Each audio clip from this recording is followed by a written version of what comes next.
माझे दोन आयडॉल्स म्हणजे बालगंधर्व आणि माझे गुरु पंडित भीमसेनजी, हे जे सगळे दिग्गज लोक होते, हे एकमेकांकडून खूप त्यांच्यात सांगीतिक चर्चा चालायची, संवाद चालायचे. नाही, मला असं वाटतं की ॲनालिसिस हे प्रत्येक स्टेपलाच व्हायला पाहिजे. म्हणजे प्रत्येक प्रोग्रॅमनंतर आपण विचार केला पाहिजे की आज काय आपण चांगलं केलं आणि कुठे माती खाल्ली. भीमसेनजीच एकदा म्हणाले होते की तुमचं आधी गाणं स्वतःला आवडते का बघा, क्या बात आहे. तर ते लोकांना आवडेल. गाण्यातलं जसं आपण शास्त्र बघतो त्याच्याचप्रमाणे त्यातल्या भावपूर्णतेकडे लक्ष दिलं पाहिजे. कलेशी प्रामाणिकपणा ठेवला पाहिजे. एवढंच एका वाक्यात सांगायचं तर मी म्हणेन. क्या बात आहे.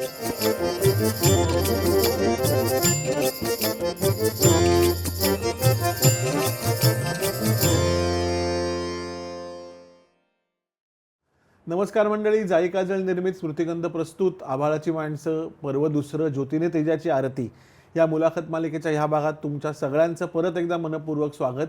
मंडळी, आज जी व्यक्ती आपल्याशी एका विषयावर बोलायला आलेली आहे त्या व्यक्तीने आणि मी आत्तापर्यंत स्मृतिगंध आणि जाई काजळ यांच्या सहयोगाने ह्याच प्लॅटफॉर्मवर असंख्य कार्यक्रम केलेले आहेत आणि आम्ही असंख्य वेबसिरीज केलेल्या आहेत. असंख्य म्हणायचं कारण असं आहे की त्याचा व्हॉल्यूम जरी त्याचा कमी असला, म्हणजे 18 किंवा 25च भाग असले, तरी त्याच्यातला कॉन्टेंट आणि त्याला दिलेला रिस्पॉन्स हा असंख्य म्हणू शकतो इतका मोठा आहे.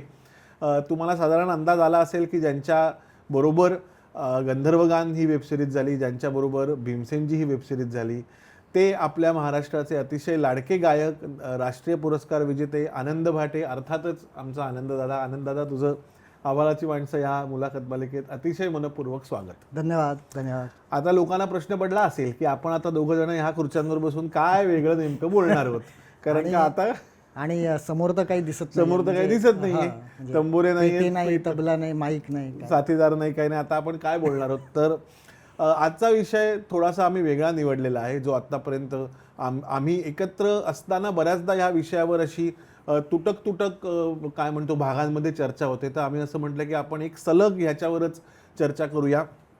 आनंददादा, ज्योतीने तेजाची आरती असं आपण ह्या पर्वाचं नाव ठेवलं आहे. त्यामुळे आपण एकतर इथे एखाद्या महान व्यक्तीबद्दल बोलायला त्यांच्या शिष्याला किंवा त्यांच्या डिसेंडंटला बोलवतो, नाहीतर महान कलेबद्दल बोलण्याबद्दल इथे आपल्याकडे पाहुणे मंडळी येऊन जातात. तर आता ज्योतीने तेजाची आरती हे म्हणताना की तुझ्या आयुष्यात आलेले तर दिग्गज मंडळी आपल्या सगळ्यांना माहितीच आहेत की तुझ्यावर घरात असलेले गंधर्वांचे संस्कार, नंतर भीमसेनजींची तालीम आणि एक्सेट्रा एक्सेट्रा वगैरे.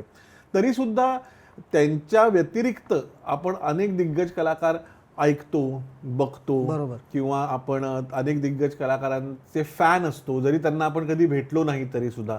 तर ह्या सगळ्या दिग्गज कलाकारांमध्ये जे काही एक तेज आहे ज्याची आपण कायम आरती करत असतो, तर त्याच्याबद्दल तुला पहिल्यांदा काय वाटतं की अशी कुठची कॉमन गोष्ट आहे की ह्या सगळ्या लोकांना ती दिग्गज करते? असे बरेच मुद्दे असतात की आपण जर, आणि हे नुसतं गायनाच्या क्षेत्रात असंच नाही, तर आपण वेगवेगळ्या कलेच्या क्षेत्रात असेल किंवा स्पोर्ट्सच्या क्षेत्रात असेल, बरोबर, जी माणसं खूप उच्च पदावर जातात, की ज्यांना आपण लेजंड्स म्हणतो, दिग्गज कलाकार म्हणतो, तर त्यांचा जर आपण एक प्रकारे अभ्यास केला तर आपल्याला असं लक्षात येतं की काही काही पॉईंट्स हे सगळ्यांच्यामध्ये खूप कॉमन सापडतात.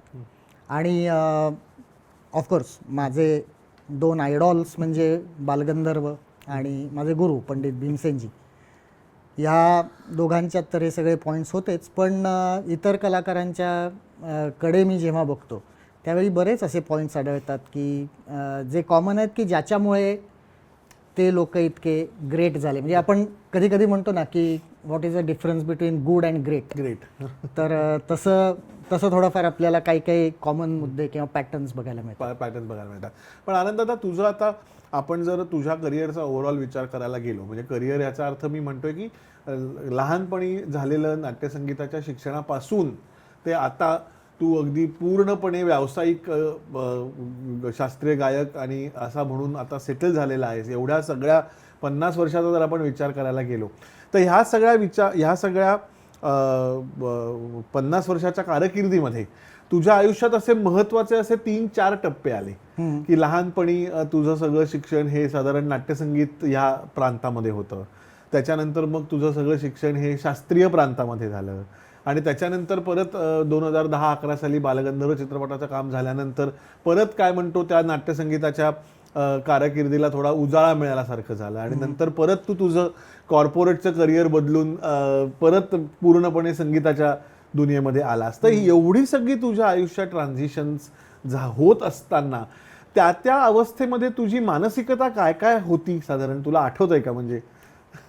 मी जेव्हा अगदी सुरुवात केली गाणं म्हणायला, तर त्यावेळी मी खूप लहान होतो, म्हणजे कार्यक्रमही करण्याच्या आधी. बरोबर. तर त्यावेळी मानसिकता अशी काही तयार झालेली नव्हती असं आपण म्हणू, की इव्हन मी जेव्हा इन्फॉर्मल कार्यक्रम करायला लागलो छोटे छोटे, किंवा इव्हन दूरदर्शनचा मोठा जो कार्यक्रम होता 10 वर्षाचा असतो, तर ते असं होतं की जे मी शिकत होतो ते मला आवडत होतं. ती एक महत्त्वाची गोष्ट मी नक्की सांगू शकतो. कारण आपण जसं म्हणतो की हे जे संगीत आहे हे चिरकाल तरुण राहणारं आहे, आणि जरी 125-150 वर्ष पूर्वीचं हे संगीत असलं तरी आजच्याही लोकांना ते नवीन वाटतं, हे आपण नेहमीच म्हणतो. तर तसं अगदी लहान वयात सुद्धा मला ही गोष्ट अगदी स्पेसिफिकली आठवते की बालगंधर्वांच्या रेकॉर्ड्स घरी ज्या लागलेल्या असायच्या, तर ते गाणं मला आवडायचं. तर त्यामुळे मला चांगलं वाटत होतं, ते गायला चांगलं वाटत होतं. मला वाटतं तेवढंच एक महत्त्वाची गोष्ट त्या वयात. अगदी बरोबर. कारण का नाही तर असं असतं ना की क्लासला घातलंय की क्लासला जावंसं वाटतंय, हा जो फरक असतो. बरोबर बरोबर. आणि मग लोकांना आपलं गाणं आवडतंय हे कळत होतं, तेही चांगलं वाटत होतं. बरोबर. पण त्याहून विशेष वेगळं असं काही नव्हतं. आणि मग त्याच्यानंतर जेव्हा थोडंसं कळण्याचं वय आलं, मग लहान असताना सुद्धा मला गुरु खूप चांगले लाभले, चंद्रशेखर देशपांडे. त्या विषयावर मी येणार आहे, पण आता तू कंटिन्यू. आणि यशवंतबुवा मराठे. नंतर पंडित भीमसेनजींकडे डायरेक्ट शिकण्याचा योग आला, हे खूप मोठं भाग्य होतं. ॲब्सोल्युटली. आणि ती शिकायला सुरुवात करणं आणि माझं अकॅडमिक्स म्हणजे इंजिनिअरिंग, एमटेक हे पॅरलली चालू होतं. तुला तर एवढे मार्क मिळालेत ना, तर त्यात मी असं गमतीने म्हणतो की 4-5 गरीबाची पोरं पास झाली असती तेवढ्या मार्कांमध्ये. तर त्यावेळचं म्हणजे मानसिकता म्हणायची तर मला दोन्ही आवडत होतं, अकॅडमिक्सही आवडत होतं, गाणंही आवडत होतं. आणि माझ्या सुदैवाने भीमसेनजींनी मला दोन्ही चालू ठेवायला प्रोत्साहन दिलं. अगदी. त्यामुळे ते दोन्ही चालू राहिलं, म्हणजे शिकताना सुद्धा आणि म्हणजे अकॅडमिक्स एमटेक पर्यंत शिकताना सुद्धा आणि पुढे सर्व्हिस करताना सुद्धा, IT मध्ये सर्व्हिस करताना. आणि मग बालगंधर्व हा असा एक ट्रिगर पॉइंट आला की तेव्हा असं मला वाटलं की आपण पूर्ण वेळ गाण्यात परत येऊन बघावं का. आणि तुम्हाला मुद्दाम सांगतो की बालगंधर्व सिनेमाचं जेव्हा रेकॉर्डिंग चालू होतं, तर त्यावेळी सगळेच आम्ही भारावलेल्या मनस्थितीत होतो. आणि आदित्यनीच मला पहिल्यांदा असं सांगितलं होतं की हा सिनेमा जेव्हा होईल ना, त्याच्यानंतर वर्षभरात तू नोकरी सोडणारच. आणि पण त्याच्यामुळे अख्ख्या संगीताच्या दुनियेचं आणि समाजाचं किती भलं झालं याची तुला कल्पना आहे का? तर त्यावेळी आणि ऑफकोर्स फॅमिलीची साथ ही अगदी लहानपणापासून हा डिसिजन घेईपर्यंत ही नेहमीच सगळ्यांची होती. मग आई बाबा असतील, बहिणी असतील, माझा बायको आणि मुलगा असेल, तर या सगळ्यांची साथ तर होतीच.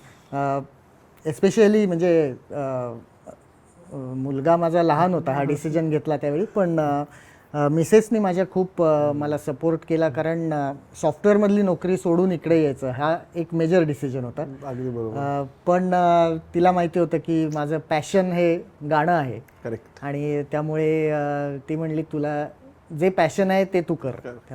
त्यामुळे तो एक घेतलेला कॉन्शियस डिसिजन होता. आणि fortunately work out. Very good.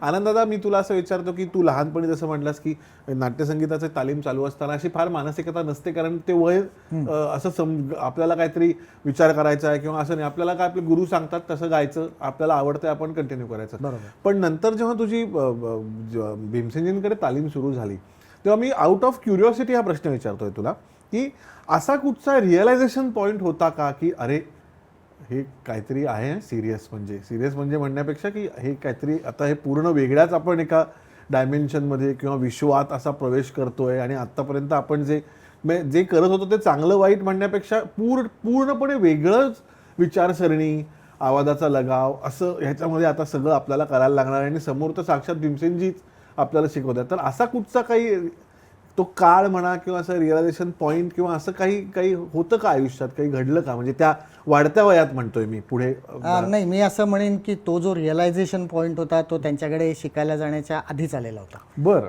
त्याचं कारण असं की जसं नाट्यसंगीतात बालगंधर्व हे आमच्या घरी दैवत होतं, तसंच शास्त्रीय संगीतामध्ये भीमसेनजी हे दैवत होतं. आणि जेव्हा त्यांचं गाणं ऐकायचो तर शास्त्रीय संगीत कसं पाहिजे तर हे असं पाहिजे. तर हे काहीतरी वेगळं आहे. तर हे रिअलायझेशन खूप आधी झालं होतं. अच्छा. आणि त्याच्याचमुळे धाडस केलं त्यांच्याकडे जाऊन विचारायचं. आणि मग जसं जसं जात गेलो तसं ऑफकोर्स त्यांचं शिकवणं, त्यांचं व्यक्तिमत्व या सगळ्यातनं ते अजूनच पक्क होत गेलं. आनंदाचा जसा परत त्याच मुद्द्यावर मी येतो की लहानपणी आपल्याला कळत नसतं की आपण नक्की काय करतोय किंवा आपल्याकडनं जे गुरु करून घेतात ते आपण करत असतो. मग ह्याच्यामध्ये गुरूंवरची तुझी भक्ती आणि गुरूंवरचा विश्वास या दोन्ही गोष्टींचा तुला ओव्हरऑल अख्ख्या तुझ्या आत्तापर्यंतच्या आयुष्यातच किती फायदा झालाय? ते करावंच लागतं. म्हणजे आता थोडंसं जर आपण म्हणजे जेनेरिक पॉईंटकडे आलो की दिग्गज लोकांचं आपण जे मगाशी म्हणलो, बरोबर, तर हे सगळ्याच लोकांच्या मध्ये गुरुवरची भक्ती आणि विश्वास तर हा खूप प्रकर्षाने बघायला मिळतो. म्हणजे भीमसेनजींबद्दल आपण सगळे त्यांचं लाईफ हिस्ट्री ऐकलेलीच आहे, ते काय परत सांगायची गरज नाही की त्यांनी किती खडतर आयुष्य त्यावेळी जगलं. लहान वयातच भारतभर फिरले गुरुच्या शोधात एकतर, मग नंतर सवाई गंधर्वांसारखा गुरु मिळाल्यावर म्हणजे किती कष्ट केले असतील त्याला काही सीमाच नाही. बरोबर. आणि परत अशी म्हणजे त्यावेळी तर अजूनच होतं की गुरुला काही विचारणं याची म्हणजे पद्धतच नव्हती. बरोबर. तर त्याच्यामुळे म्हणजे गुरूंनी जरी अगदी परीक्षा बघायची म्हणून वर्षभर नुसतं काम करायला लावलं आणि काही शिकवलं नाही तरी सुद्धा ते करायचं. तर हे जे असतं तर हे या सगळ्या लोकांनी केलेलं आहे. आणि तिथं ती गुरुवरची भक्ती आणि श्रद्धा हे दिसते, विश्वास. आणि मग जेव्हा गुरूंकडनं त्यांना मिळालं तर ते त्यांनी इतक्या चांगल्या प्रकारे ग्रहण केलं आणि परत त्याच्यात स्वतःची भर तर घातलीच. इवन बालगंधर्वांच्या बाबतीत ते सांगतात ना की मास्टर कृष्णराव आणि बालगंधर्व हे दोन शिष्य भास्करबुवा बकल्यांचे. तर बालगंधर्व एक दिवशी मास्तरांना ज्या ताना शिकवल्या होत्या तर त्याचा रियाज करत बसले होते. तर भास्करबुवा जेव्हा आले तर त्यावेळी ते म्हणले की ह्याचा रियाज तू नाही करायचास, कारण तुमच्या दोघांच्या आवाजाची वेगळी धाटणी बघून मी तुम्हाला वेगवेगळं शिकवलंय. क्या बात आहे. तर गुरूंनी असं सांगितल्यावर म्हणजे एक तर तो गुरु महान बरोबर की शिष्याच्या आवाजाची जातकुळी आणि पुढे लॉंग टर्म विचार करून काय त्याच्या आवाजात चांगलं लागेल हे विचार करून शिकवणं. आणि ते गुरूंनी सांगितलंय म्हणल्यावर ते मान्य करणं आणि त्याला क्वेश्चन न करणं. तर हे सगळ्यांच्याच बाबतीत बघायला मिळतं आपल्याला. क्या बात आहे. आनंद दादा, आपण कायम म्हणतो की कलाकाराकडे एक सतत शिकण्याची काय म्हणतो ती वृत्ती हवी. तर हे कितपत खरं आहे किंवा एक्झॅक्टली हे तू कसं डिफाईन करशील? नक्की हे खूप आवश्यक आहे. त्याचं कारण कलाकार हा कितीही मोठा झाला तरी कला ही श्रेष्ठ आहे असं आपण म्हणू शकतो. असं कधीच होत नाही की माझं शिकून झालं, मला सगळं आलं, मला सगळं. म्हणजे साधारणपणे आपल्याकडे जे हौशी कलाकार आहेत, हौशी विद्यार्थी येतात की त्यांना पटकन पेटी शिकायची असते, त्यांचा पहिला प्रश्न असतो, सर मला किती महिन्यात पेटी येईल? बरोबर. त्याचं उत्तर असं असतं की मला 40 वर्षात अजून पूर्ण आली नाही. तुझं बघ बाबा, तुला कदाचित 6-8 महिन्यात येऊ शकते. नाही असं नाही. म्हणजे एक आपल्याला नेहमी बघायला मिळतं बघ की आता भीमसेनजी असतील, अभिषेकी बुवा असतील, वसंतराव असतील, तर हे जे सगळे दिग्गज लोक होते हे एकमेकांकडून खूप त्यांच्यात हो. सांगीतिक चर्चा चालायची, चालायची. संवाद चालायचे, Absolutely. एकमेकांकडून ते खूप काय काय घेत असायचे. असं पण मी एक म्हणजे कथा ऐकलेली आहे की भीमसेनजींनी बंदिशी काही घेण्यासाठी अभिषेकी बुवांच्याकडे गेले होते आणि एकमेकांच्या कलेविषयी एवढा आदर की अभिषेकी बुवांचं जे स्थान होतं जिथे बसून ते शिकवायचे, तर भीमसेनजींसारखी व्यक्ती आली म्हणल्यावर ते म्हणले की तुम्ही इथे बसा. तर भीमसेनजी म्हणले नाही, हे तुमचं स्थान आहे, तुम्ही तुमच्याकडनं मी बंदिश घ्यायला आलोय. क्या बात आहे. तर हे जे आहे ना, म्हणजे ही वृत्ती महत्वाची आहे की जरी किती मोठा झाला माणूस तरी सुद्धा नवीन काहीतरी आपल्याला करायचं आहे. आणि हे कोणाकडनं शिकायला पाहिजे असं पण नाही, तो जो सांगीतिक एक विचार सतत चालू राहायला पाहिजे की म्हणजे आता आपल्या शास्त्रीय संगीताचं एक वैशिष्ट्य ते आहेच आहे की 100 वेळा यमन राग म्हणला तर आपण तो 100 वेळा वेगवेगळ्या प्रकारे म्हणतो. तर पण तो मला त्याच्यात अजून काही नवीन दिसतंय का, तर हे बघण्याची जर वृत्तीच नसेल तर तो वेगळा होणार नाही. मग तो मागच्या वेळेसारखाच यावेळी ऐकल्यासारखं वाटेल किंवा मागच्या वेळचीच वापरलेली डिझाईन थोडीशी उलटी करून आपण चला झाला ना असं हो म्हणू हो. शकतो. तर असं या लोकांच्या बाबतीत व्हायचं नाही की प्रत्येक वेळी तो राग ऐकताना म्हणजे अजून सुद्धा ते जाणवतं की ह्या सगळ्या लोकांची जर रेकॉर्डिंग आपण परत परत वेगवेगळी ऐकली, आता आपल्या सुदैवाने रेकॉर्डिंग अवेलेबल आहेत आता, बरोबर, तर ही जर वेगवेगळी रेकॉर्डिंग ऐकली तर आपल्याला त्याच्यात वेगवेगळं काहीतरी सापडतं दरवेळी. आणि तेच रेकॉर्डिंग 4 वेळा ऐकलं तर 4 वेळा वेगवेगळ्या गोष्टी सापडतात. एका वेळी आपण पॉसिबली ते ग्रहण नाही करू शकत सगळं. तर ही शिकण्याची वृत्ती लागते असं वाटतं. आणि ही जर शिकण्याची वृत्ती संपली एखाद्या कलाकारामधली तर मग ते म्हणजे त्याच स्टेजला तो कलाकार स्टॅग्नन्सी आल्यासारखं त्या कलेच्या झऱ्याचा कलेचं डबकं होतं असं म्हणायला हरकत नाही. आपण तेव्हा त्याचं तिथेच पाणी राहिलं. मला आनंददायक किस्सा आठवतो या बाबतीत. तू जसं म्हणलास की अभिषेकी बुवांकडे भीमसेनजी गेले आणि ती तुमची जागा म्हणाले, तसंच माझ्या एका अतिशय जवळच्या मित्राने हा किस्सा सांगितला होता की भीमसेनजी सुधीर फडक्यांकडे एक दिवस सहज फोन करून आज दुपारी मी जेवायला तुमच्याकडे येतोय असं म्हणून त्यांच्याकडे गेले. आणि मग तिथे जाताना काळी 2चे 2 अत्यंत मस्त मिळवलेले नवीन कोरे करकरीत तंबोऱ्याची जोडी घेऊन बाबूजींकडे गेले आणि म्हणाले की ठेवा इथे म्हणे. मग जेवण वगैरे झाली, दुपारी गप्पा वगैरे सगळ्या झाल्या. त्याच्यानंतर भीमसेनजी निघाले तर बाबूजी म्हणले तंबोरे जोडी नाही, ते तुमच्यासाठी आहेत म्हणाले. तर बाबूजी म्हटलं अहो म्हणजे अशी जोडी काय करू मी ह्याचं म्हणे बसून. नाही ते तुमच्यासाठीच आणलेत आम्ही, ठेवा म्हणे. आपण का म्हणे आणलेत तुम्ही. तर ते म्हणाले की आमच्यावर गीत रामायणाचं कर्ज आहे ना, त्याच्यातनं वळते करून घ्या म्हणे. वा वा वा. तर आता वास्तविक तसं पाहता भावगीत गायन आणि भीमसेनजी यांचा तसा, जरी भीमसेनजींनी गायली असली भावगीतं तरी सुद्धा तसा अर्थार्थी संबंध नाही. म्हणजे गीत रामायणाबद्दल भीमसेनजींना एवढा आदर असण्याचं शास्त्रीय दृष्ट्या कारण नाहीये काही, इंटू इन्व्हर्टेड कॉमास. नाही, पण इथे अजून एक आपल्याला म्हणजे एक मुद्दा आपल्याला असा दिसतो, परत कॉमन मुद्दा, की कुठलाही गायन प्रकार निषिद्ध नाही. कुठलाही गायन प्रकार कनिष्ठ श्रेष्ठ कनिष्ठ नाही मानला त्याने. बरोबर. आणि हे खरंच आहे. म्हणजे शास्त्रीय गाणारा माणूस असं नाही म्हणू शकत की मी सुगम संगीत नक्कीच चांगलं गाऊ शकेन.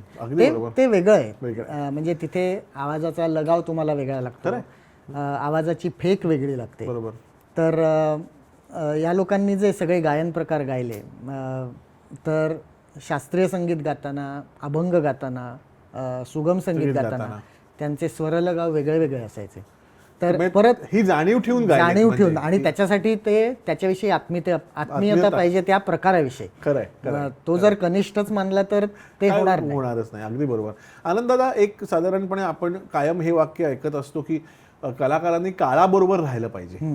आता काळाबरोबर राहिलं पाहिजे म्हणजे नेमकं काय असं तुला वाटतं? की त्याच्यामध्ये 2 प्रकार झाले. एक तर म्हणजे काळाला, म्हणजे सध्याच्या समाजाला जे आवडतंय तेच तुम्ही संगीत निर्माण करत राहा, असं पण काळाबरोबर राहणं एक असू शकतं. आणि नंतर ही टेक्नॉलॉजी जी काय रोजच वाढत असते आणि ही आता वाढणारच आहे म्हणजे अजून काही काळानंतर, तर त्याच्याबरोबर पण काळाबरोबर राहणं असं होऊ शकतं. तर कलाकाराच्या दृष्टीने कुठची गोष्ट, का दोन्ही गोष्टी महत्वाच्या आहेत असं तुला वाटतं, का दोन्ही महत्वाच्या नाहीत असं वाटतं? नाही, काळाबरोबर राहणं महत्वाचे आहेत. आणि हा जो शब्दप्रयोग आहे काळाबरोबर राहणं, तर हा आपण अलीकडच्या कॉन्टेक्स्टमध्ये जास्त वापरतो. पण आपण जर थोडासा नीट अभ्यास केला तर आपल्याला असं कळतं की त्यावेळच्या दिग्गजांनी सुद्धा याचा विचार केलेला होता.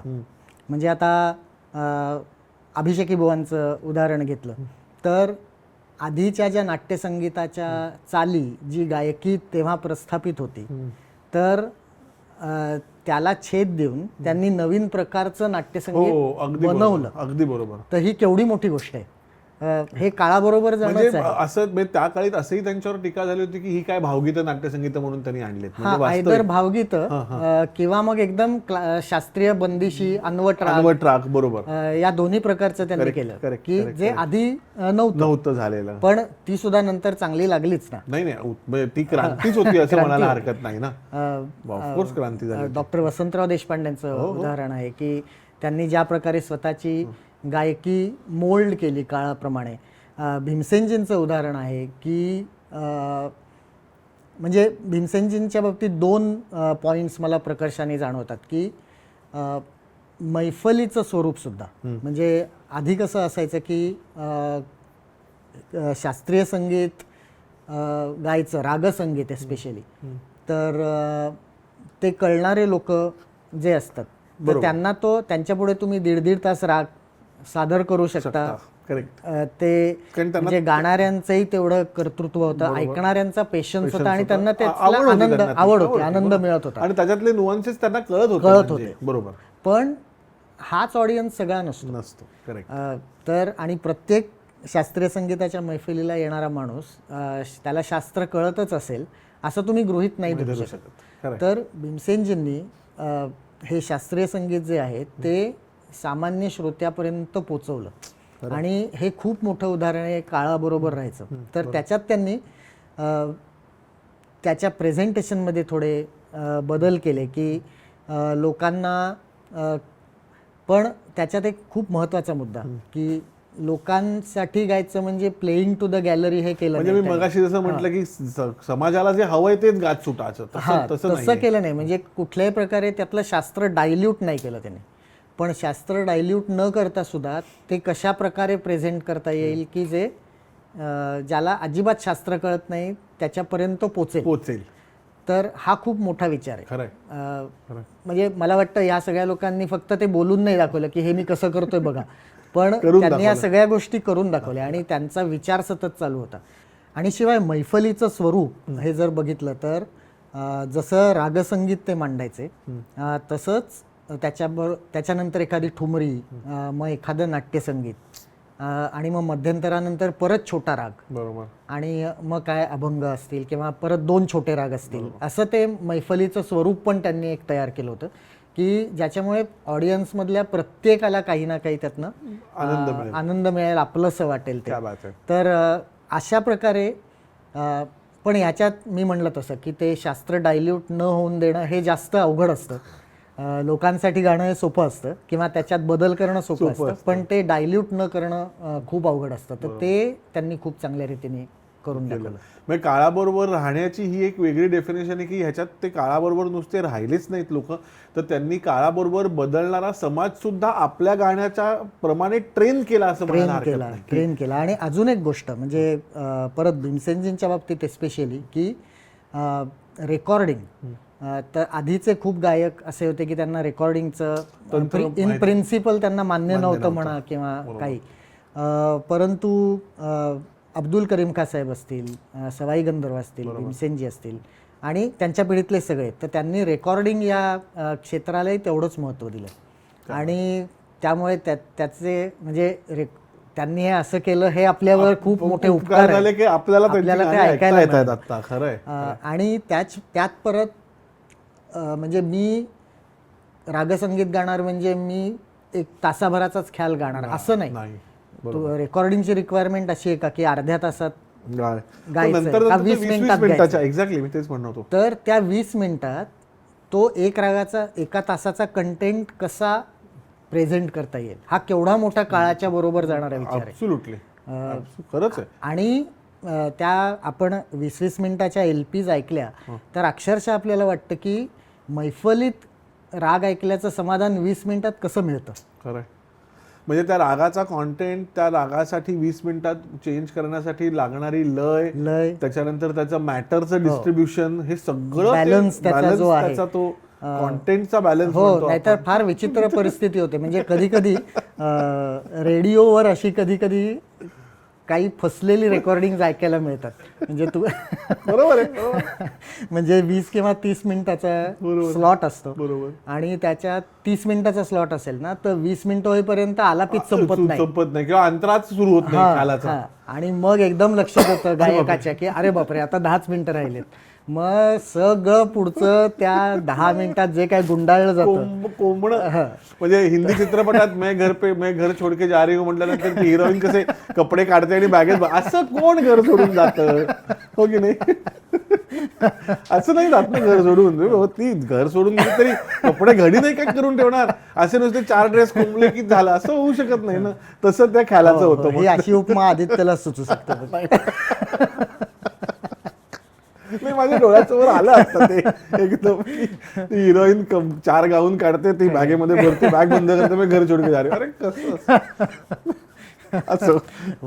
तसं ते 10 मिनिटाचं त्या ख्यालाचं शेवटचं होतं. मला वाटतं आपल्याच आबाळाची माणसं या मुलाखत मालिकेत वैभव जोशी एकदा असं म्हटलं होता, मी त्याला प्रश्न विचारला होता की तुझ्याकडे अशा फसलेल्या कविता आहेत का? तो म्हणतो खूप आहेत आणि त्या मी रिलीज करणार आहे. आणि तो म्हणतो की त्याच्यातनं माझं जरी काही पुढे मला करता नसलं आलं तरी त्याच्यातला तो जर्म घेऊन अजून कोणीतरी त्यातनं चांगलं काम करेल. त्यामुळे मला असं वाटतं आनंदादा, म्हणजे ह्या फसलेली गाणी हा जर विषय आपण आता रेडिओचा विषय काढलात, पण त्याच्यातनं कोणीतरी शिकलेलं असतं हे महत्वाचं आहे. म्हणजे त्या फसण्याला सुद्धा किंमत आहे असं आपण म्हणायला हरकत नाही की अगदी ते त्या तात्कालिक कारणासाठी जरी फसलं असलं तरी भविष्याच्या दृष्टिकोनातनं तो एक धडा आहे. म्हणजे जसं एडिसन म्हणला होता की 1000व्या प्रयत्नात त्याचा तो बल्ब पेटला ना, तर तो म्हणला की हो 1000व्या प्रयत्नात पेटला, पण आता किती लोक बल्ब बनवू शकतात, पण त्यांच्यात आणि माझ्यात एक फरक आहे की माझ्याकडे 999 असे रस्ते आहेत की ज्याच्याने बल्ब बनत नाही. एक्झॅक्टली. हे पण फार इम्पॉर्टंट आहे. असो, आपण आपल्या विषयाकडे येऊया. आनंदादा, तू जसं मगाशी म्हणलास की अभिषेकी बुवांनी हे प्रयोग केले, त्या संदर्भात मला एक पटकन किस्सा आठवतो म्हणून सांगतो. नाट्यसंगीताची वाटचाल किंवा मर्मबंधा तरी ठेव, हे वसंतराव देशपांडे 2 जे कार्यक्रम करायचे त्याच्यात वसंतरावांनी उल्लेख केला होता हा, की पंडित जितेंद्र अभिषेकी याच्यासारखा हुशार मनुष्य जर जन्माला आला नसता तर मराठी नाट्यसंगीतात कट्यार काळजात घुसली ही क्रांती घडलीच नसती. म्हणजे परत तोच आपण विषय येतोय की ते ॲप्रिसिएशन कसं करतात. आनंदादा, thinking as an performing artist, म्हणजे परफॉर्मिंग आर्टिस्ट म्हणून स्वतःच्या कलेचा, प्रेझेंटेशनचा, ह्या सगळ्या गोष्टीचा विचार करणं, ह्याच्या बाबतीत तुझं काय विचार आहेत? तुला काय वाटतं? मला असं वाटतं की गायन कला जी आहे ती 2 दृष्टीने आपण त्याच्याकडे बघू शकतो. की एक तर स्वांत सुखाय ज्याला म्हणतो आपण, की मी माझ्यासाठी गाणार आहे, मग मी किती वेळ गातोय, त्याच्यात काय गातोय, हे सगळं मला फक्त सुख मिळालं पाहिजे. तर हा एक दृष्टिकोन आहे. बरोबर. दुसरा दृष्टिकोन की जो जनरली सगळ्यांच्या बाबतीत खरा असतो, की लोकांसाठी सुद्धा आपण गात असतो. म्हणजे त्याच्यात स्वतःसाठी गात नसतो असं नाही, पण लोकांच्या पुढे गात असतो. बरोबर. तर त्यामुळे परफॉर्मर जेव्हा असतो तर त्यावेळी ह्या दोन्ही गोष्टींचं भान ठेवणं हे खूप महत्त्वाचं आहे असं मला वाटतं. आणि परत नॅचरलीच माझ्या बोलण्यात भीमसेनजींचं उदाहरण येणारच आहे, कारण मी ते इतकं सगळं जवळनं बघितलेलं आहे की परत ॲज अ परफॉर्मिंग आर्टिस्ट त्यांनी जो विचार केलेला होता की आपण जे म्हणतो ना की श्रोत्यांची नस ओळखून त्याप्रमाणे गाणं सादर करणे, तर ते इतकं त्यांना जमलेलं होतं. आणि त्यामुळे काय व्हायचं की श्रोत्यांमधल्या प्रत्येकाला असं वाटायचं की ते माझ्यासाठी गात आहेत. वा वा वा, क्या बात आहे. तर हे खूप अवघड आहे करणं. कारण कसं होतं की प्रत्येक ठिकाणचा, आता तुला पण जादूची पेटी किंवा इतर प्रोग्राम सादर करताना हा अनुभव आलेला असेल की प्रत्येक ठिकाणचा ऑडियन्स हा वेगळा असतो. एकदा तर असं झालं होतं की आमच्या जादूच्या पेटीच्या कार्यक्रमात लोकांकडनं रिस्पॉन्स नाही म्हणजे इतका नव्हता की आमचा पर्कशनिस्ट मंदार गोगटे, आपला पर्कशनिस्ट, म्हणाला की आज बहुतेक नितीन देसाईंनी ऑडियन्सचा सेट लावलाय म्हणाला. इतका रिस्पॉन्स नव्हता की ऑडियन्सचा सेट लावलाय म्हणतो आज बहुतेक. असो. हो, तर म्हणजे खरंच असा ऑडियन्स कधी कधी असतो. मला असे 1-2 प्रोग्राम आठवत आहेत की एक अमेरिकेतला प्रोग्राम होता की ज्याच्यात आणि अशा वेळी असं घडतं की आपण काही वेगळं वेगळं करायचा प्रयत्न केला ते ना, अजून काही फसत जातं ते. घडतच नाही. घडतच नाही खरं आहे. म्हणजे काही येतच नाही समोरनं. मग एका पॉईंटच्या पुढे आपण असं करतो की आता आपण चला. आपल्यासाठी गाऊया. रियाज करून घेऊया आज मस्त. हां, आणि आपण स्टेजवर तर त्याचा आनंद घेतच असतो आणि मग त्या प्रोग्राममध्ये मग नंतर सगळे लोक भेटायला आले. छान झालं, खूप आम्हाला इतकं, मी मनातल्या मनात म्हणलं थोडं तरी मगाशी. पण तुला सांगू का, हा एक्झॅक्ट किस्सा राहुल देशपांडे, मी आणि निखिल फाटक असा झालेला आहे. हा जसं कसं काय कॉपी पेस्ट 2009च्या अमेरिकेच्या दौऱ्यात असंच एका अमेरिकेच्या ठिकाणी की काहीच समोरनं हालचाल नाही आणि 20-25 मिनिटं झाल्यानंतर खूप बोर झालं. मग राहुल म्हणला की जाऊ दे आता, आपण आपल्यासाठीच गाऊन घेऊया चला. इंट्रोल मध्ये लोक एकदम एकदम गाणं कुठे होतात मग आता हे जे लोक आता आले ते मगाशी कुठे होते स्टेजवर बसताना. खरोखरीच असे म्हणजे वेगवेगळे गमतीचे प्रसंग होतात आणि ॲज अ परफॉर्मर तुम्हाला ते हँडल करता अगदी बरोबर. आले पाहिजेत. अगदी तर परत हे या सगळ्या लोकांच्या मध्ये कॉमन पॉईंट आपण जो म्हणतो की मग काही वेळा सुरुवातीला जर काही म्हणजे आपल्याला गाणं चालू केलं ना की मग ते अंदाज यायला लागतो श्रोत्यांचा. मग ते लोक काय करायचे की त्याच्याप्रमाणे थोडंसं फाईन ट्युनिंग की मग त्यांना लईच्या अंगाने गाऊन आवडतंय का, किंवा मग काही ऑडियन्स असा असतो की त्यांना तानांमध्ये जास्त इंटरेस्ट असतो, आलापीमध्ये एवढा नसतो. मग शास्त्रीय संगीत ऐकणारा ग्रुप जो असतो त्यांना ताने बिनेत फारसा रस नसतो. आलापी, रागाची बढत कशी चालली, राग स्वरूप कसं आहे, याच्याकडे त्यांचं लक्ष असतं. तर ही तर यालाच मी मगाशी म्हणलं की श्रोत्यांची नस ओळखून त्याच्याप्रमाणे थोडंसं फाईन ट्युनिंग करायचं. आणि त्याच्यासाठी या सगळ्या लोकांच्याकडे खूप मोठं कंटेंट होता की हे सगळे लोक स्टेजवर बसल्या बसल्या हे बदल करू शकत होते गाण्यात आणि त्याच्यामुळे त्यांचं गाणं जितकं स्वांत सुखाय होतं. म्हणजे ते त्यांना म्हणजे स्टेजवरच्या सगळ्यांना तो माहोल निर्माण होत होताच, दर्दी रसिकांना त्यातलं शास्त्र कळत होतं आणि इतरांच्या समाव ते आवडत होतं त्यांना, शास्त्र कळत नसेल तरी. तर ते हा सुवर्णमध्य साधता आला पाहिजे, फार साधता आला पाहिजे. आनंदाला अगदी लहानपणापासून शिकत येतो गुरूंकडे आणि ते त्याला आपण असं म्हणू शकतो की ते त्या शिष्यासाठी बऱ्याच अंशी ब्लाइंड एज्युकेशन असतं. कारण का म्हणजे आपण लहान असताना असं मी म्हणेन 80-70च्या दशकामध्ये त्यावेळेला की का असं आपण गुरुजींना विचारू शकतो असा विचार पण मनात यायचा नाही की अमुक अमुक शिकवतायत, अमुक अमुक करतात, हे वाजव, हे गा, हे आलं तुला, ही तान ह्याचं आली, ही व्हेरिएशन आलं, हे 10 वेळा झालं, हे तालाचं कळलं, चल आता पुढचं घे, आता पुढचं घे. हे का ही विचारण्याची असं का विचारू शकतो आपण, असा विचार पण मनात कधी आला नाही. तर ते न विचारल्यामुळे त्याचे झालेले फायदे काय आहेत असं तुला वाटतं?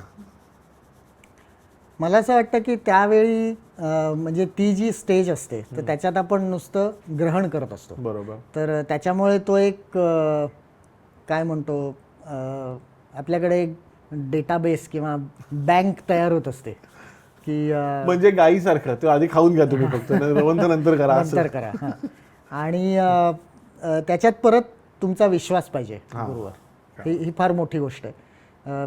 कारण प्रत्येकच गोष्ट क्वेश्चन नाही करायची असं एक आपल्या मनात पाहिजे. कारण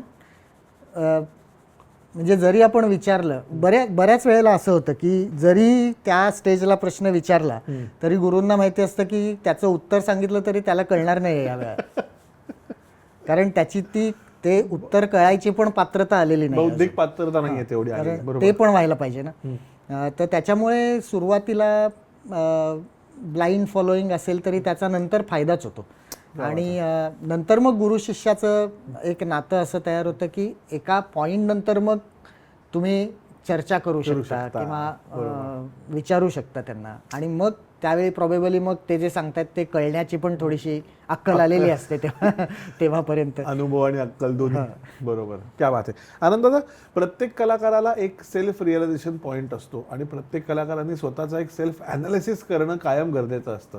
तर ह्याचा कालावधी किती असावा असं तुला वाटतं? म्हणजे अनालिसिस करायचा असेल तर माझे 10 प्रोग्राम करून झाले, मग आता मी 10 प्रोग्रामचा विचार करू आता माझे 5 करून झाले, 5चा विचार करू, आता मी 15 करून झाले, आता 25 करून झाले, आता 50 प्रोग्राम बाबा माझे करून झालेत उत्तम, आता मी अनालिसिसला बसू. हे एक्झॅक्टली डिफाईन कसं होऊ शकतं? नाही, मला असं वाटतं की ॲनालिसिस हे प्रत्येक स्टेपलाच व्हायला पाहिजे. म्हणजे प्रत्येक प्रोग्रामनंतर आपण विचार केला पाहिजे की आज काय आपण चांगलं केलं आणि कुठे माती खाल्ली. आणि जरी ती लोकांना कळलेली नसली तरी आपल्याला कळत हां, असतं ती. कारण असं कधीच होत नाही की कलाकाराला त्याचं गाणं पूर्णपणे सगळी मैफल आवडते, असं कधीच होत नाही. त्यातलं काही ना काहीतरी त्याला, आणि हे माहिती असतं, हे प्रत्येक कलाकाराला माहिती असतं की मी काय आज चुकलोय किंवा कुठे डॅमेजगिरी केली आपण की जी लोकांना कळली नाही पण ती आपण सारवून घेतली बाबा. इनफॅक्ट असं एक मी कुठेतरी एक छान वाक्य ऐकलं होतं की तुम्ही 1 दिवस रियाज नाही केला तर तुम्हाला कळतं, 2 दिवस नाही केला तर स्टेजवरच्या लोकांना कळतं, आणि 3 दिवस नाही केला तर सगळ्यांना कळतं. तर त्यामुळे ते कळत असतं. आणि बरेच वेळेला असंही एक धोका असतो की आपण ऑडियन्सला पण टेकन फॉर ग्रँटेड घेतो कधी कधी, की यांना कळलं नाही आहे बरं का बहुतेक. त्यातले जे दर्दी असतात त्यांना ते कळलेलं असतं.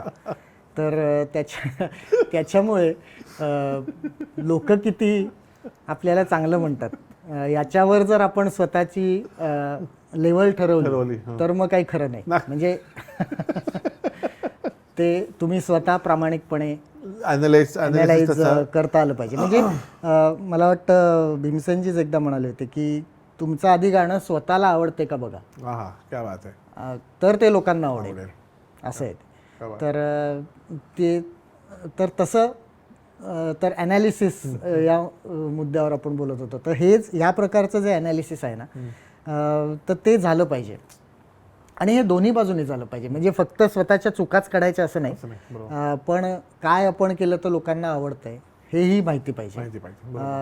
काय चुकतंय किंवा काय आपल्याला असं वाटतंय की आपण चांगले गायलो पण त्याला तितकासा प्रतिसाद नाही मिळाला, मग ती खरंच म्हणजे आपल्या सादरीकरणात काही होतं का, मे बी लोकांनी त्यावेळी ॲप्रिशिएट नाही करू शकले किंवा या प्रकारचं ॲनालिसिस. तर आणि आपल्याला ते कळत जातं. म्हणजे जेव्हा आपण ऐकतो स्वतःचं रेकॉर्डिंग त्यावेळी हे कळत जातं.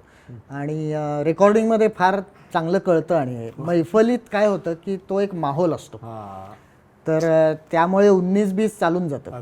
आणि सगळेजणच त्या काय म्हणतो त्या जल्लोषात असतात, उत्साहात असतात. तर पण ते रेकॉर्डिंग जर आपल्याला इम्प्रूव्हमेंट करायची असेल तर ते रेकॉर्डिंग एक ॲनालिटिकल व्ह्यू पॉइंट पर्स्पेक्टिव्हनी ऐकणं फार गरजेचं आहे. आणि दुसरं तू म्हणला सेल्फ रिअलायझेशन, ते मला वाटतं फार नंतर येतं. म्हणजे आता आपण या सगळ्या दिग्गज लोकांच्या बद्दल बोलतोय, तर त्यांना सेल्फ रिअलायझेशन होतं असं आपल्याला जाणवतं. की म्हणजे आपण म्हणतो ना की म्हणजे सेल्फ रिअलायझेशन होतं पण त्याचा अनाठाई गर्व नव्हता, असं ते कॉम्बिनेशन होतं. म्हणजे मला माहिती आहे माझ्याकडे शक्ती आहे पण त्याचा मी दुरुपयोग करणार नाही असं. म्हणजे धरणासारखं पाणी धरलंय, पाणी धरून ठेवलंय पण याचा अर्थ ते सगळंच वाहून नाही टाकायचं एकदम. तर हे होणं पण गरजेचं आहे, पण त्याला ती खूप पुढची पायरी आहे. म्हणजे ती कदाचित कोणाच्या आयुष्यात येणार पण नाही, असं आहे ते. आणि मोस्टली आता आपण ज्या स्टेजला आहोत सगळेजण, तर मला असं वाटतं की तुलाही हा अनुभव नक्कीच असेल की लोकांना खूप आवडत असतं आणि लोक चांगलं म्हणत असतात. कार्यक्रम काही गोष्टी आपल्यालाही आवडत असतात, पण खूप वर्ष म्हणजे आता एक बरेच वर्ष आपण शिकतोय, मग गातोय, लोकांना आवडतंय, अशी स्टेज जेव्हा असते ना, तर त्यावेळी कधीतरी असा एक पॉइंट येतो की त्यावेळी कळतं की हे सगळं बरोबर आहे पण खरं आपल्याला काहीच कळलेलं नाही. करेक्ट. असं कदाचित तुला बरोबर मला कळतंय अनुभव आला असेल की खरी त्यातली खोली काय आहे त्या कलेमधली. नाही, आणि ते म्हणजे अगदीच आता आपण अनुभवाबद्दल बोलतोय म्हणून मला असं वाटतं की तो जो पॉइंट असतो ना, तो ते सादरीकरण करत असतानाच रिअलाइज होतो कधी कधी, की एखादा आपण परफॉर्मन्स देतोय, राग गातोय किंवा राग वाजवतोय, त्या दृष्टीने कधीतरी ती एक अशी फ्लॅश येऊन जातो की अरे बापरे, की ह्याच्या आपण जे करतो ह्याच्यापेक्षा खूपच जास्ती ह्याच्यात खूप जास्ती अजून विचार करण्यासारखं आहे, किंवा ही खूपच डेप्थ खूप जास्ती आहे याच्यामध्ये, असं तो एक असं स्वप्न पडल्यासारखं ते एक, म्हणजे मला असं ते असं एक दोनदा झालंय असं करताना. बरोबर आहे. ते आयदर परफॉर्म करताना होऊ शकतं किंवा आपण जेव्हा रेकॉर्डिंग ऐकतो तर तेव्हा ते होतं की अरे याचा आपण विचारच केला नव्हता. थर्ड पार्टी म्हणून आपण जेव्हा आपलं गाणं ऐकतो तेव्हा होऊ शकतं. नाही, मला म्हणायचंय दिग्गजांचं रेकॉर्डिंग. दिग्गजांचं रेकॉर्डिंग, बरोबर. तर त्यावेळी आपल्याला हे रिअलायझेशन होतं. आणि हे फक्त आपल्या गुरूंचंच पाहिजे असं नाही, बरोबर, कोणाचंही. तर परत आपण मगाशी म्हणलं ना की ते शिकण्याची वृत्ती हा जो एक आपण म्हणलं होतं, तर ते थोडंसं डोळसपणे ऐकणं, तर त्याच्यात हे कधी कधी म्हणजे बरेच वेळेला असा पॉइंट येतो की ऑप्शनच आपण बघितला नाही, ही जागा इथे असं इथे पण होऊ शकतं काही, असं होत नाही. किंवा असं होतं की आपण एखादं शास्त्रीय संगीत ऐकत असू, तर या रेकॉर्डिंगमध्ये हा जो पहिल्या आलापीनंतर जो पहिला षड्ज लावला आहे तो हा इतका परिणामकारक का होतोय, तर याचा आपण आधी कधी विचार केलेला नसतो. ते बरोबर आहे, ते रागाच्या फ्रेजेस आहेत, तो षड्ज लागला, पण तो जेव्हा पॉइंट येतो ना तेव्हा या अशा गोष्टी आपल्याला दिसायला लागतात की हे शास्त्राच्या पलीकडचं आहे. तर मग तेव्हा आपल्याला वाटायला लागतं की ते म्हणजे काहीच खूप खूप वेगळं आहे हे सगळं. अगदी. आणि आता सुरुवात करायची आपल्याला. मला असं पटकन तुला असं सांगायला आवडेल की एखादा स्थानिक रहिवासी असतो की नाही, की ज्याला त्या एरियातले सगळे गल्लीबोळ माहिती असतात. मला वाटतं ही सगळी दिग्गज मंडळी ना त्या रागासाठी ती स्थानिक रहिवासी आहे. म्हणजे आपण म्हणतो ना की आपण गुगल मॅप्स लावून ह्या रस्त्याने सरळ जायचं आणि डावीकडे जातो, तो स्थानिक रहिवासी पटकन गल्लीतनं आधी पोहोचतो आपल्या. तर ते गल्लीबोळ माहिती असण्यासाठी ते त्या रागाचा किंवा त्याचा स्थानिक रहिवासी होणं गरजेचं आहे, आणि हे सगळे दिग्गज लोक होते. म्हणून मला वाटतं की हा त्यांना ते अरे इकडे आपण विचार नाही केला, त्यांचा करून झालाय कारण तो ऑलरेडी. आनंद दादा, मी परत थोडंसं तुझ्यावर तुझ्या एका ह्या सगळ्या करिअरच्या टप्प्यावर मुद्दामून येतो, कारण का आपण आता हा जो कलाकाराच्या एकंदर जडणघडण या विषयावर जे चर्चा करतो, याच्यात मला असं वाटतं की एक महत्त्वाचा टप्पा असा होता की तुझ्या आयुष्याच्या आपण जर म्हणजे तुझ्या करिअरचे आपण जर 3 स्लॉट्स करायचे ठरवले, की एक लहानपणचा, त्याच्यानंतर भीमसेनजींचा आणि त्याच्यानंतर पोस्ट बालगंधर्व, असे जर आपण एक ढोबळमानाने 3 जर स्लॉट्स केले, तर प्रत्येक ट्रान्झिशन होताना तुझ्यावर मागच्या स्लॉटची एक जबाबदारी होती. म्हणजे ती पॉप्युलॅरिटीची असेल, ती आनंद भाटे छान गातो लहान असून सुद्धा, हे जबाबदारी भीमसेनजींकडे गेल्यानंतर असेल. मग बालगंधर्वचा परत चित्रपट करत असताना आता ती शास्त्रीयची सगळी शिकल्याची 20 वर्षाची तालीम, आधीचं नाट्यसंगीत ही असेल, तर ही जी सगळी मॅनेजमेंट आहे हे करण्यासाठी काही तू अशी ह्याच्यावर काही वेगळा विचार केला होतास का? तुझा कसं तू ते हँडल करत गेलास त्याच्या वेळेला? म्हणजे इव्हन बालगंधर्व गाताना सुद्धा आपण हे बोललेलो आहोत की तू 3 आठवड्यामध्येच ही सगळी 14 का 15 गाणी गाऊन टाकलीस, आणि ते तर तुझा माईकवर गाण्याचा तर एवढ्या मोठ्याच्यासाठी तर पहिलाच एक्सपिरियन्स होता. आणि परत त्याच्यात एवढ्या ओझं, जसं सुबोधच्या खांद्यावर होतं ते वेगळं, तसं हे ऑडिओचं ओझं वेगळं, गंधर्वांचा आवाज आणि एक सगळे फॅक्टर आपण बोललोय. तर हे कशा पद्धतीने तुझ्याकडनं मॅनेज केलं गेलं असं तुला वाटतंय? मी गुरुजींकडे जेव्हा गेलो तर त्यावेळी तू म्हणतोस ते बरोबर आहे, आणि हा बरेच लोक मला प्रश्न विचारतात की बालगंधर्वांची गायकी आणि भीमसेनजींची गायकी, शास्त्रीय गायकी ही तशी वेगळी. बरोबर. परंतु एक तर ते आवडत होतं खूप, आणि शास्त्रीय संगीत हे या शैलीचं आपल्याला गायचं हे माहिती होतं. शिवाय दुसरं असं होतं की सगळ्या गायकींच्या मध्ये काही मुद्दे जे असतात तेच असतात. म्हणजे सुरेलपणा तर असतोच ऑफकोर्स, पण भावपूर्णता. बरोबर. तर हे जसं बालगंधर्वांच्या गाण्यात होतं तसं भीमसेनजींच्या गाण्यात होतं, किंवा ते बालगंधर्वांना खूप मानायचे. बरोबर. आणि त्याच्यामुळे बालगंधर्वांची गाणी पण त्यांच्याकडनं मला एका वेगळ्या ती गायकी वेगळ्या फॉर्ममध्ये ऐकायला मिळाली. तर त्यामुळे तसं दडपण नव्हतं. आणि त्याच्यात मला वाटतं अजून एक त्याच्यात मला फेवरेबल असं झालं की मराठी गुरुजींकडे जेव्हा मी शास्त्रीय संगीत शिकत होतो पहिल्यांदा, तर ते पर्टिक्युलर घराण्याचे असे गायक नव्हते. त्यांनी मला सगळे बेसिक्स शिकवले. तर त्याच्यामुळे माझा फायदा एक त्याच्यात असा झाला की मला काही अनलर्न नाही करावं लागलं. करेक्ट. मग आधीच मुळात कसला तरी स्टॅम्प घेऊन तो गेला नाही गेलो. तर त्याच्यामुळे तसं काही झालं नाही. पुढे बालगंधर्व सिनेमाचं जे तू म्हणलास ते म्हणजे असं काही मी फार विचार नव्हता केला त्यावेळी. बालगंधर्वांची गाणी लहानपणी गात होतो, ते परत या सिनेमाच्या निमित्ताने एक तर हा सिनेमा होतो याचाच मला खूप आनंद झाला होता. आणि त्याच्यात आपल्याला गायची संधी मिळते याचाही खूप आनंद झाला होता. तर त्याच्यामुळे ते गायलो मी. असा काय खूप विचार किंवा ते आधीच्या याचं बर्डन किंवा असं काही मी विचारच नव्हता. बरं झालं नाही केला असते. त्याच्यामुळे मग एवढी चांगली गाणी गायली गेली. आपण विचारच करत बसलो असतो तर एव्हा गाणी झालीच नसती रेकॉर्ड, असं मला वाटतंय. असो, आपण आता या मुलाखतीच्या जर कन्क्लुजनकडे येत असताना मला तुला असं विचारायला आवडेल की आत्ताचं सगळं विश्व आपण असं म्हणतो की खूप फास्ट आहे, फास्ट मुव्हिंग आहे. 8 दिवसापूर्वी जे असतं ते 8 दिवसानंतर बदलतं, 15 दिवसापूर्वी असतं ते 15 दिवसानंतर विसरलं जातं, आणि 1 महिन्यापूर्वीचं आपल्याला जुनाट वाटायला लागतं. इतकी सध्या फास्ट परिस्थिती असताना विशेष करून गायकी व्यावसायिक गायकी हे जर एखादा मनुष्य परस्यू करत असेल तर ह्या सगळ्या बदलत्या विश्वाला कशा पद्धतीने आणि कुठच्या सामर्थ्याने तोंड द्यावं, विशेष करून तरुण मुलांनी असं वाटतं. कारण काय इतकं बदलतं विश्व असल्यानंतर नेमकं आपण कुठच्या होडीत बसावं हे रोज वेगळं वाटू शकतं एखाद्या माणसाला, किंवा दर 8 दिवसांनी वेगळं वाटू शकतं की अरे नाही आता हे वर्क होतंय, आता हे वर्क होतंय. पण तर हे कशा प्रकारे हँडल करावं असं तुला वाटतं? एक तर मला वाटतं की पेशन्स ठेवणं खूप गरजेचं आहे. आणि ते ठेवणारे लोक आहेत आता, नाही असं नाही. तर थोडंसं आपण त्या काळी त्या लोकांनी काय केलं होतं याचा जर विचार केला ना तर थोडीशी आपल्याला त्यातनंही उत्तरं मिळू शकतात. म्हणजे मगाशी जसं आपण म्हणलं की जरी प्रेझेंटेशनच्या पद्धती बदलल्या, ड्युरेशन बदललं, बरोबर, तरी सुद्धा ते त्यातलं जे शास्त्र होतं ते डायल्यूट झालं नाही. बरोबर. तर हा जो विचार आहे तर तोच जर आपण आत्ता अप्लाय केला तर त्याचं उत्तर आपल्याला कदाचित मिळू शकेल की काळाच्या बरोबर जायचं नाही असं नाही.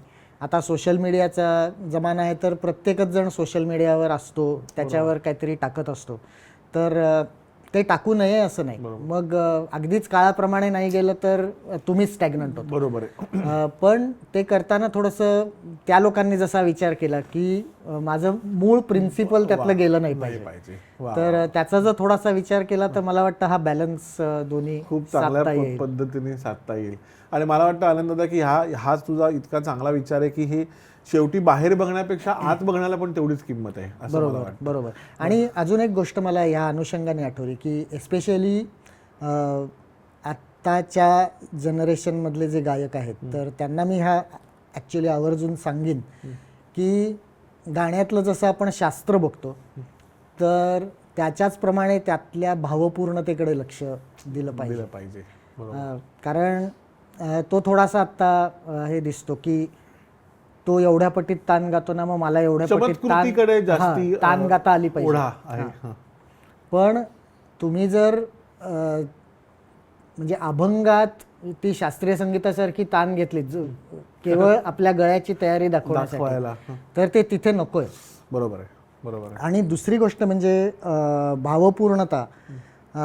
हे बरेच वेळेला असं मानलं जातं की फक्त भक्ती संगीतात भावपूर्णता आहे, तर तसं नाही आहे. यासाठी आपण जुन्या लोकांची गाणी त्या तऱ्हेने त्या पर्स्पेक्टिव्हनी ऐकली पाहिजेत. म्हणजे उदाहरणच द्यायचं झालं तर भीमसेनजींचा सिद्धी म्हणून जी सिरीज होती तर त्यातला मियाकी तोडी आहे. तर हे एस्पेशली मला आठवलं कारण ते तर त्यांचं तरुणपणचं गाणं आहे. म्हणजे त्यावेळी एवढी परिपक्वता नॉर्मली येत नाही, पण ते भीमसेनजी होते म्हणून ती होती त्यावेळी. आणि त्याच्यात जसा तानांचा स्पीड आपल्याला बघायला मिळतो तर त्याचप्रमाणे वरच्या षड्जाचा जर लगाव बघितला तर त्याच्यात भावपूर्णता आहे. तो नुसता षड्ज षड्ज नाही नाही. तर आणि तो हा नुसता सुरात नाहीये हा असं हा म्हणा. म्हणजे सुरेल असणं हे तर बेसिक झालं, ते सगळेच गातात. पण तो इथे हृदयात जाऊन का भिडतो, भेटतो. तर तो विचार करणं फार गरजेचं आहे. क्या बात आहे. आणि तो जर विचार आपण केला तर आपण कुठेतरी त्या मार्गाने जायचा प्रयत्न करू शकतो. म्हणजे त्यातली भावपूर्णता जर तुम्हालाच कळली नाही तर तुम्ही ते गाणार काय, असं आहे. म्हणजे ती सिद्धीची कॅसेट ऐकताना दरवेळी माझ्या डोळ्यात पाणी येतं, तो षड्ज लागला की, तारे षड्ज जेव्हा लागतो. तर किंवा बालगंधर्वांची अगावैकुंठीच्या रायाची आपणच किती वेळा ऐकले. हां, तर त्याच्यातला जो तीव्र मध्यम लागतो तर ते काहीतरी हलतं आतमध्ये. तर ती दृष्टी पाहिजे. आणि ती फक्त अभंगात नाही आहे, ती अभंगात आहे, नाट्यगीतात आहे, रागसंगीतात आहे. संगीतातच आहे असं म्हणायला म्हणजे खूप मिसनोमर आहे की रागसंगीत हे रटाळ किंवा वृक्ष आहे. किशोरीताईंनी सांगितलं होतं की रागसंगीता इतकं भावपूर्ण दुसरं काही नाही अक्षरशः. तर तो जो त्यांचा विचार आहे ना, तर तिकडे लक्ष देणं खूप गरजेचं आहे असं मला वाटतं. आणि एस्पेशली आत्ताच्या गाणाऱ्यांसाठी मी आवर्जून सांगतो की ते नोटेशन आपल्याला गाता आलं म्हणजे नाही, ते समोरच्याच्या हृदयापर्यंत पोचतंय का, आणि ते नसेल पोचत तर का नाही पोचत आहे, किंवा आपल्या हृदयापर्यंत जे गाणं पोचतं त्याच्यात काय वेगळं आहे. ॲब्सोल्युटली. क्या बात आहे. हा महत्त्वाचा मुद्दा आहे. तर ते पहिलं त्या दृष्टीने ऐकलं तर आपण प्रयत्न करू शकतो. खरं आहे. कुठच्या रस्त्यावर चाललोय हे आधी आपल्याला डिफाईन करता आलं तर मग तो रस्ता कुठे जातो याचा आपण पुढे विचार करू शकतो असं मला वाटतं. एक्झॅक्टली. तर म्हणजे ह्या सगळ्या गोष्टींकडे लक्ष देणं हे गरजेचं आहे. आणि या नवीन कॉन्टेक्स्टमध्ये तुम्ही जरूर काळाबरोबर राहा, ते गरजेचंच आहे. पण हा कॉन्टेक्स्ट विसरू नका. जुना. अगदी बरोबर. त्यामुळे मी परत मगाशी म्हटलं मी तसं की बाहेर बघतोच तर आतही बघणं गरजेचं आहे. कारण आत आपण जेव्हा बघतो तेव्हा आपल्याला खरं अंतरंग कळतं असं आपण गाण्यात असं म्हणतो. आनंददादा, वा, आज तुझ्याशी या इतक्या काय म्हणतो महत्त्वाच्या आणि वेगळ्या विषयावर बोलताना, आणि काय होतं ना, खरं सांगायचं तर आता आपण इतकी वर्ष एकमेकाला ओळखतोय आणि ओळखून आहोत असं दोन्ही टर्म इथे वापरीन.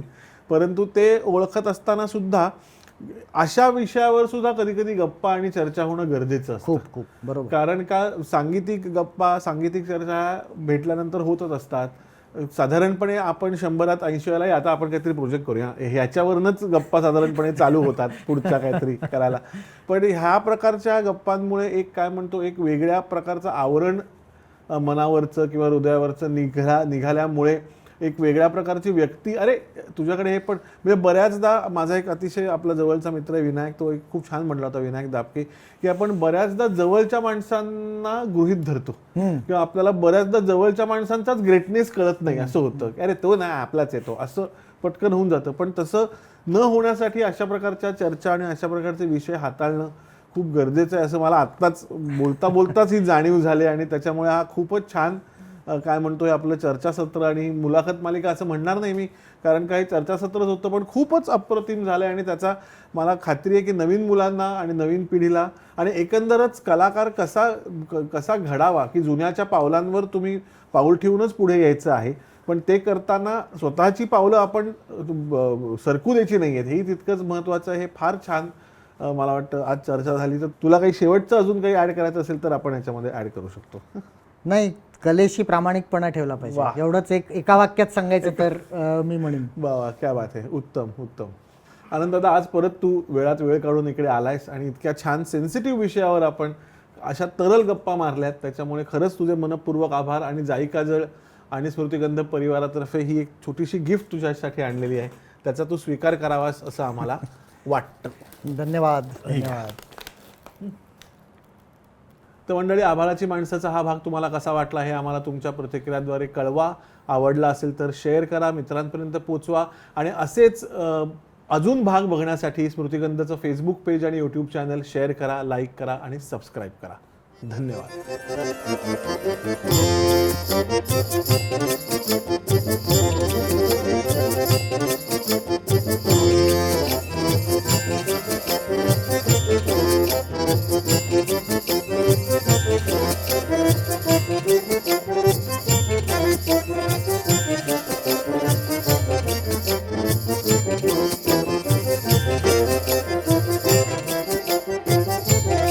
नक्की